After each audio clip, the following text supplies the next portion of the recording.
Hi everyone, I want to share with you my design team project for Annie, Miss Garden Grove 1. I'll put all the links down below in the description box. I wanted to create a really special project for my niece Alyssa. Today she's celebrating her 18th birthday. Happy birthday, Liz! And I wanted to create something really special for her. I found this really pretty home decor piece and I just thought it'd be really great to make it into a layout, and she can also display it in her room. It's a really large piece. It's about almost 17 inches tall. So I'll move the camera so you can see the entire piece. And I really love altering it. It's made out of a really nice thick wood. So I basically just gessoed the entire piece, and then I distressed the edges using the Tim Holtz Pumice Stone Distress ink. And then I also sprayed some Lindy Stamp Gang Clam Bake Beige and Saltwater Taffy. The paper collection that I used is the Prima Princess Stack. I used the A4 paper pad.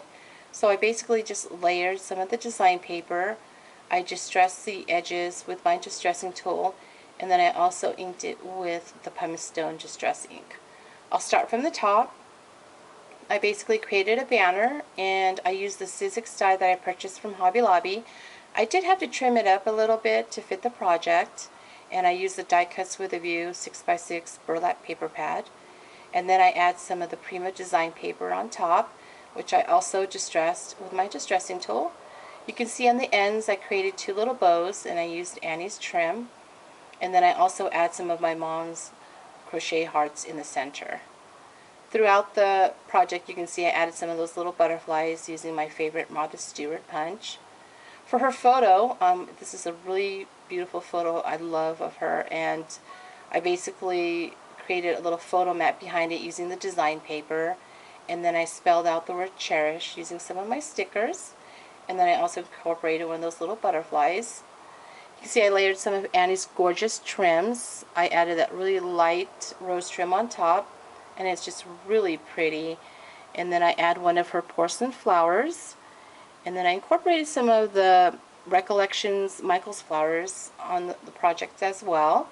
I really love the colors. And then I added also some crochet hearts. I really love this fabric flower from Annie. It's just really delicate. I love the pearls and the diamonds. And then I also incorporated this large flower that she also carries in cream. It's just really pretty on a project. Again, I just love these little diamonds on the petals. And then I incorporated some of her fabric leaves. There's 3 here and also 3 up here. And then some more crochet hearts and Recollections flowers. This is one of Annie's flowers, which originally was white, but I sprayed it in the Lindy Stamp Gang Whale Watch Blue. In random spots of the project, I add some modeling paste using one of my stencils that had a French script on it. So I just add in little spots there. And then on the bottom down below, I distressed it also with the Pumice Stone, and then I add some design paper, and then another one of Annie's beautiful trims, and then some more of her gorgeous flowers, which I just left it in white, and then I add one of the little butterflies. So that is my project. Again, I really enjoyed making this for Alyssa, and I hope she likes it. And again, please be sure to check out Annie's Etsy store down below, and I'll put all the links in the description box. And thank you so much for watching. Bye.